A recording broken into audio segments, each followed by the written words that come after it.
really at any level, how we can get by and operate virtually in this environment we're in. It's definitely different than what we're used to, but we have to adapt and make the best of it. So wanted to cover a few things for you today. Hopefully it's helpful. I'm going to get into some of the points here. Let me pull up and share my screen.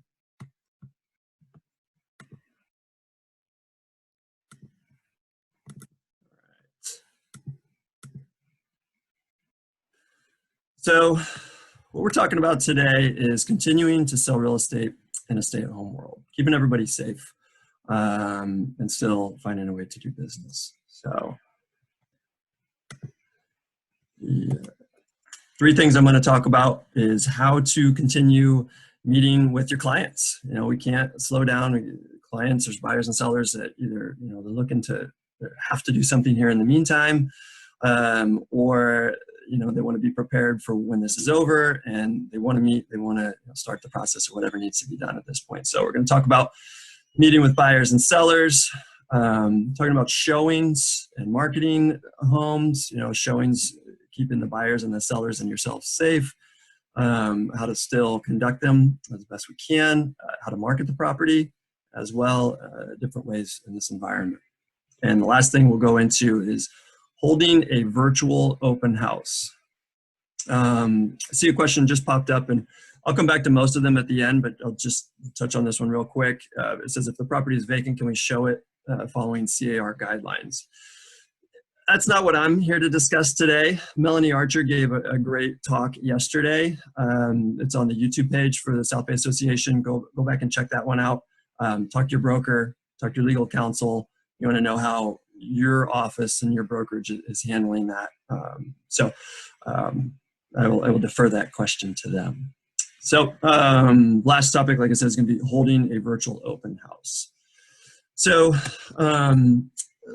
like Nikki mentioned, I'm a Tom Ferry coach as well, and something that he's focusing on a lot right now are three things that agents need to focus on, and they're relevant to what I'm going to discuss today. So I'll go into those. First is safety. It's the number one priority for everyone right now. Doing things safely, and how can we still operate along those lines? Moving your business forward. So, you may have pendings, you may have people making offers. How can you continue to move that business forward in the environment that we're in right now?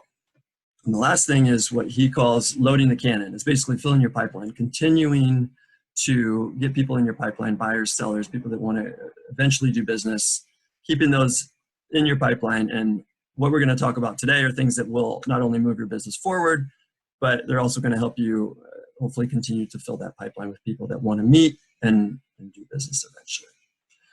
So getting into the first thing, talking about meeting with buyers and sellers. So again, this is about meeting virtually. Talking about CAR guidelines, there are no face-to-face meetings. It's not something that they're advising.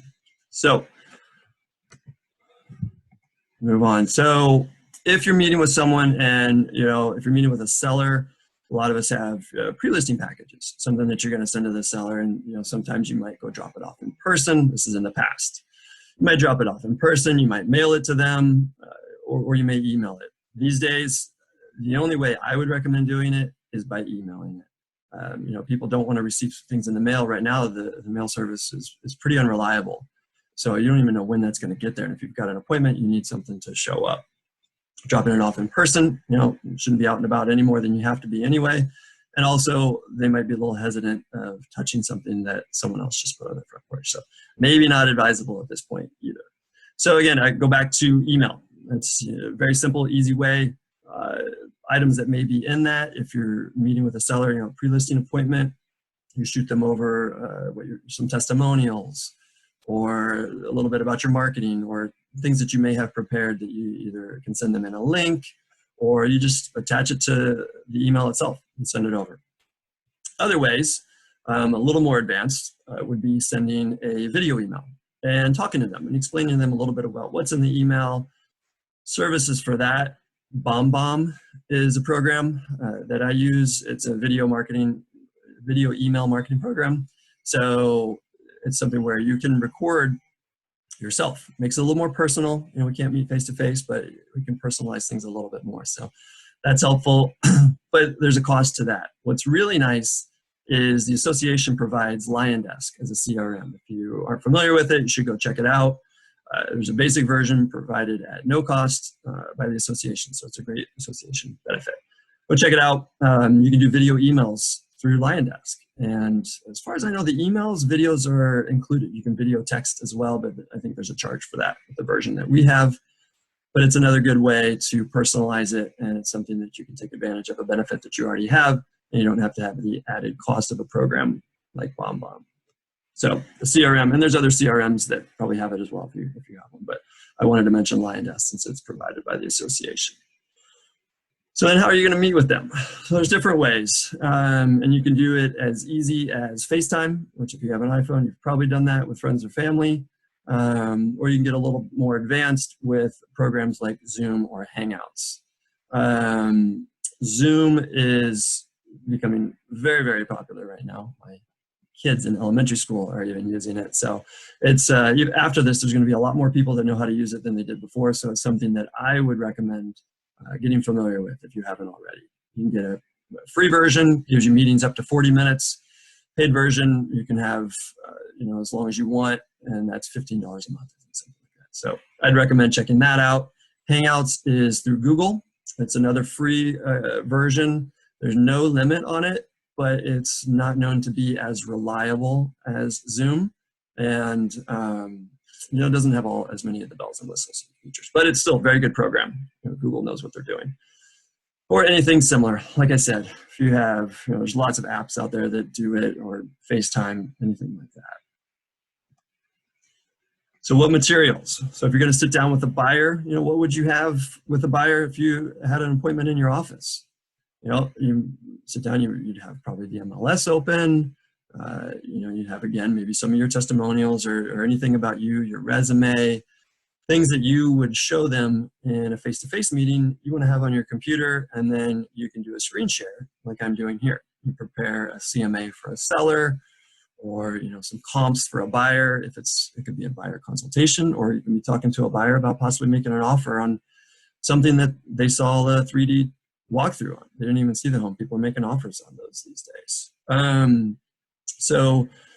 Buyer listing presentation. If you have a full presentation, just like I have here on PowerPoint, you just pull that up and you can just go through it like you would on a monitor, a video screen that you might have in your office, but you're doing it virtually. So you can still accomplish a lot of what you would normally do.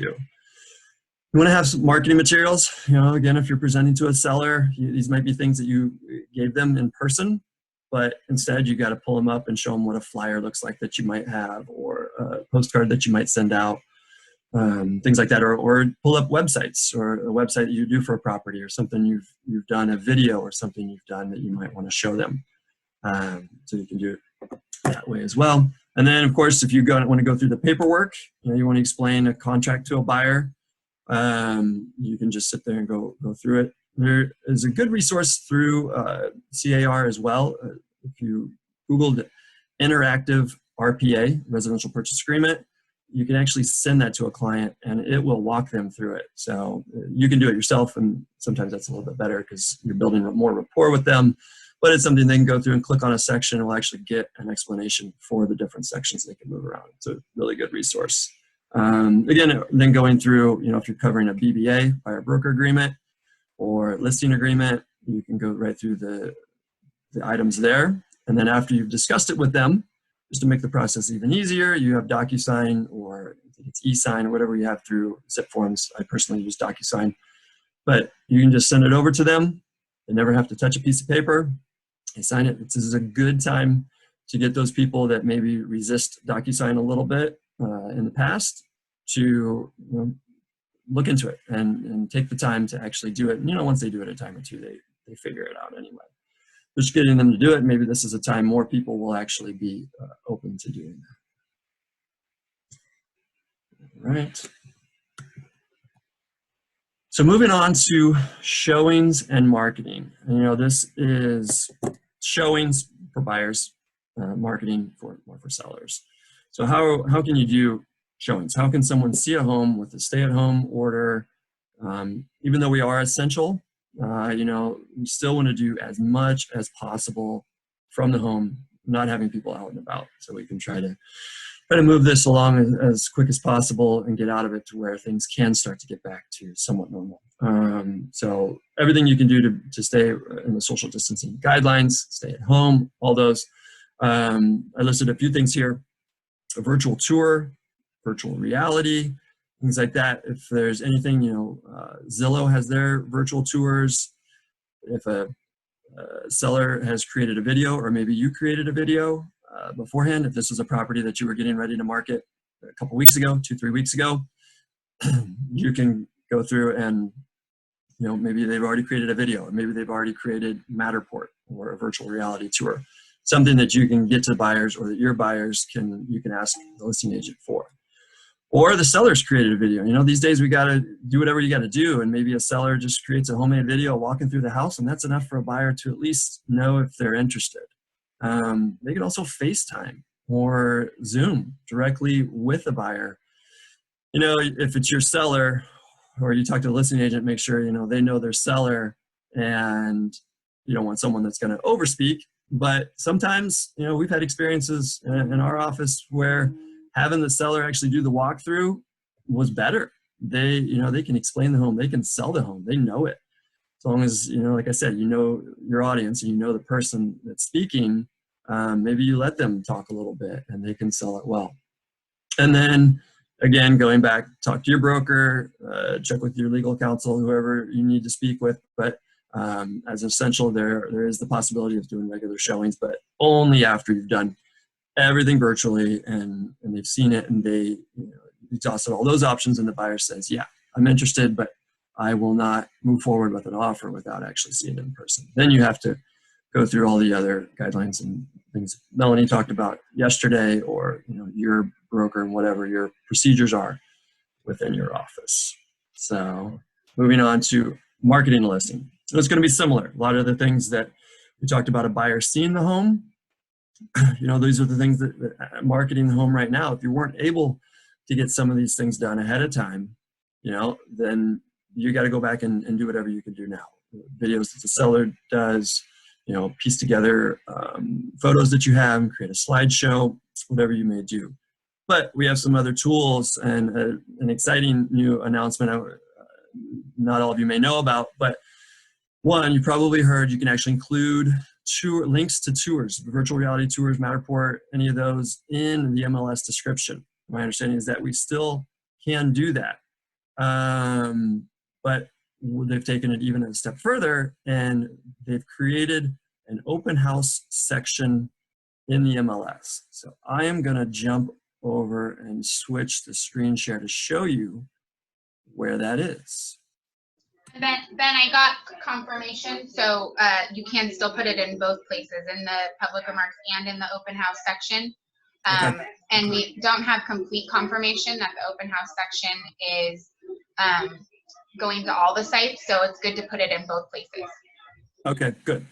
So Nikki's talking about here, if you go in and, you know, add edit and you add a new listing, you fill everything out. When you get to the open house section, where you would normally schedule your regular open house, you'd schedule anything in here, you know, you put the dates, you can put your times, you fill everything out.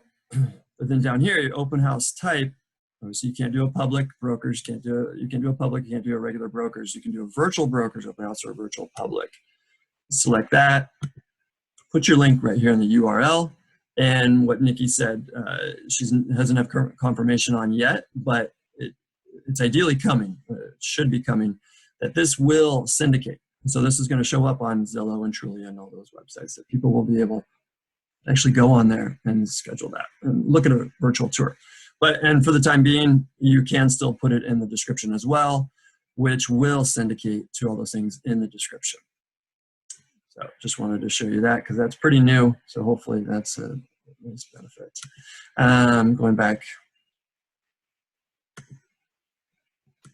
pop back into the, all right, so back into marketing listing. We go into virtual showings, and this is where, like I talked about up above, you know, if someone has FaceTime or Zoom, you know, they can get the Zoom app on their phone, turn their camera on. This is a seller in the home. You're in your home, buyer's in their home. So no one ever has to leave. They can walk through the house, they can move the camera around, can look up, look down, the buyers can ask questions, what's that, or what did you do there? So again, you want to decide ahead of time if you want your seller to, and maybe the seller's not even comfortable talking, but they'll just walk around and hold the camera. So you want to know ahead of time that the seller's actually comfortable doing that, and if there's someone that you want to be doing that. But those are virtual showings. And then a little bit different is a virtual open house. Showings is typically more of a one-on-one. It's something that you schedule and you get the buyers through. Virtual open house, these can be done a number of different ways. I'm going to get into it a little bit more in detail. So let me hop over and get into that a little bit. So holding a virtual open house. So setting up. This goes back to what we've already done. Talking about Zoom, Hangouts, similar program. I use Zoom. A lot of people I know they're doing it are using Zoom. There's other ways of doing it, but that's how I'm doing it. Can be one-on-one or in a group. So we'll just look at some questions before I get too far along. What's the name of the CAR program? I'm not sure what you're referring to if you're talking about the association CRM. That's called Lion Desk. If you're talking about the interactive purchase agreement, that's through CAR. That's interactive purchase agreement. If you go to the CAR website, you should be able to search that. Does Google offer interactive documents such as a listing agreement? Not that I'm aware of. The listing agreements, those are through CAR and through zip forms, and that's typically you could share it with, you could send it to them and just have them open it up, you open it up if you don't have Zoom or any type of screen share program that you're using, and you just walk them through it point by point. That's what we've done in the old days. The open house section, do you need to put a date and time in, or can you leave it blank? This is very new to me, but from the way it looked, the date and time was a required field, the way it was highlighted. Looks like it to me. So that's something that maybe we can get back to everybody on, or when they announce it, they'll give more details. And a realtor do an actual open house with social distancing if the seller is okay with it. Again, you have to refer back to your broker on that. Not something that your legal counsel, your broker, it's case by case. I think that's all those questions for now. Thanks for those. So going back to the setup, can be one-on-one or a group. One-on-one typically is a showing, unless you're holding the open house and you set off a block of time, like you schedule it in that open house window in the MLS. You say, I'm going to be here from 1 to 2, 1 to 3, however long you want to sit there at your computer and be on. And you'll post the link to Zoom or whatever you're using, so people that want to attend, they click that link, they show up right in your Zoom meeting, and you can decide how you want to handle letting them in. You can do it one-on-one, if you're not expecting a lot of people to show up. It's not like a normal open house. You might not have 10, 20 people coming through. You might have one here, one there. You might want to do it one-on-one. You take them through and you let them in. Or you do it as a group and say, we're going to wait a few minutes and we're going to do it every 15 minutes. We're going to do a tour. So just hang tight and we'll let you know once we're in. So like I said here, during a window or a set time. There's programs out there where they can schedule appointment times with you. If you look into a program called Calendly, it's one of them that I use, and it's basically they click on a link and it shows your schedule of times you have available, and they just book it. And you set time blocks of 10 or 15 minutes, time to show them the home, answer questions, if we get their information, see what you can do to help them out, and get some, ideally, you can still get leads from all this, and that's part of filling the pipeline portion of it. So that's the setup. So going into promoting it, if you've got it, obviously we talked about putting it in the MLS description. You can also now put it on the MLS in the section where you would post an open house normally, which is new. Hopefully that will syndicate out everywhere very soon if it's not already. Email blasts, send out an email blast with the link. Send it to your database, send it to buyers that you're working with. Get it out there. You can promote it, send an email blast as you would normally send an email announcement or an open house announcement to the agent community. You can still do that and promote it as a virtual open house that the agent can attend with their buyers or send their buyers, however they want to do it. Social posts. So post it on your social media. You shouldn't be doing just one of these. You should be doing all of these. Post it on your social media, or you can go even further and do it as an ad. Do it as a social media ad. And if you don't know how to do that, you can just do it as a post and then boost it as a post, which is a little bit easier than doing an actual ad. You can even get a little more advanced and you create an event around your open house, and people can say they're coming or say they're interested, and it's a Facebook event. You can create a Facebook event, and then you can advertise or boost that, and you boost it out to people that like your page, or target a specific area that you want to do. And you can also do Google ads, online ads as well. So it's a lot of ways to promote it. I would, depending on what you're familiar with and comfortable doing, I would do as much as possible, because you really got to get the word out. It's not as many people are coming through virtual open houses, obviously, as they would a regular open house.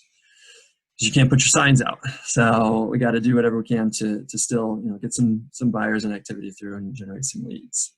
So, all right. So the last part is doing the open house.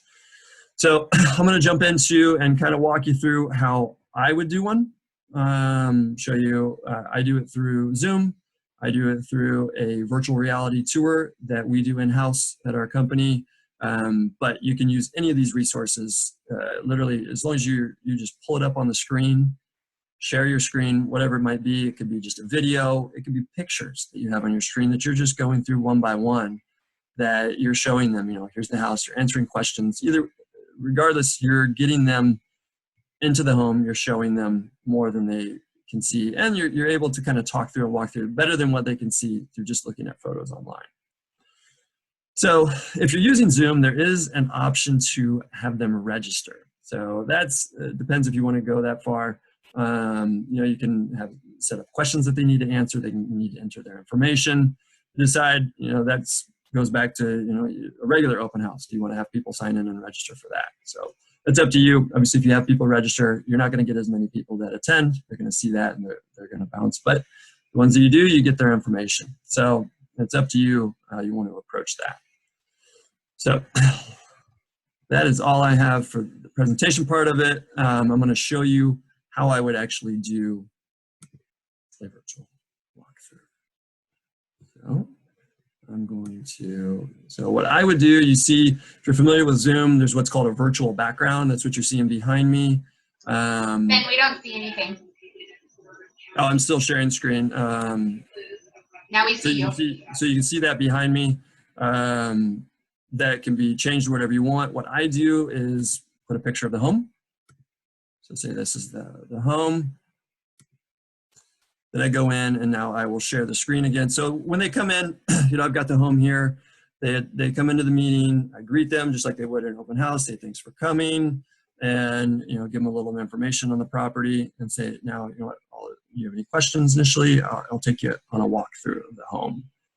And so then go back in, pull up the screen share again, and this is where I will take them to the tour. So I've got get the questions and answers out of the way. So the tour, I have it set up. This is from outside the home, and I tell them where we are. And with this type of tour, or if you have, Matterport is very similar. Walkthrough Productions has a very similar program.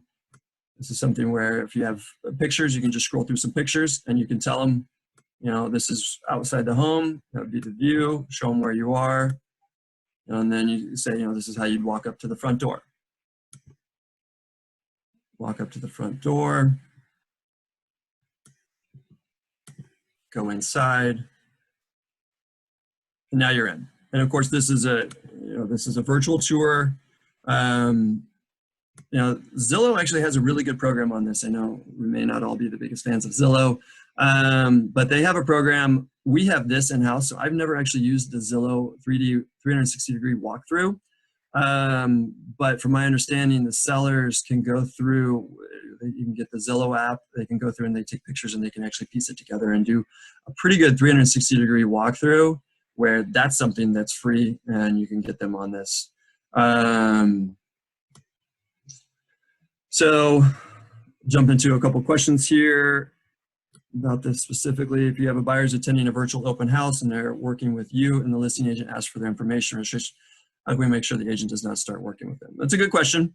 That's something that you need to prepare your client for ahead of time. If they are asked, ideally you have a BBA with them, buyer broker agreement, and just tell them if they ask for your information, just say, I'm working with an agent. I'll give you my agent's information. So however you want to handle that. Again, that's a brokerage question. Branded tours are allowable.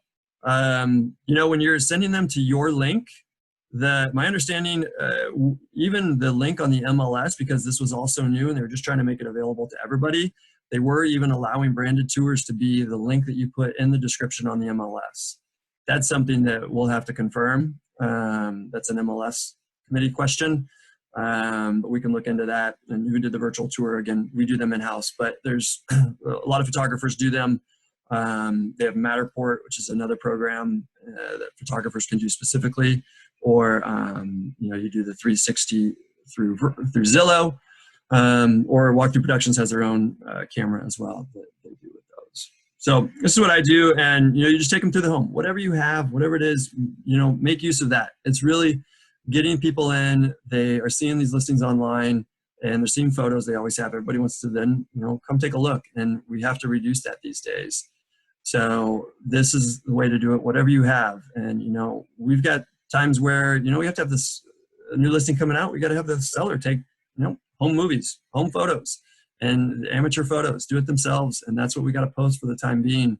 We can only do what we can do for the situation that we're in, and there's sales happening where people are buying homes based off of a video, an online walkthrough, things like that. So again, if that's not going to cut it for your buyer, you have to talk to your broker, your legal counsel, whoever it may be, on what your policy is on actually taking people through tours live and showings live. And CAR, go out, there's links they've sent out a bunch of emails with a lot of really good information on their best practices guidelines that tell you, if you are going to do things, here are the precautions to take.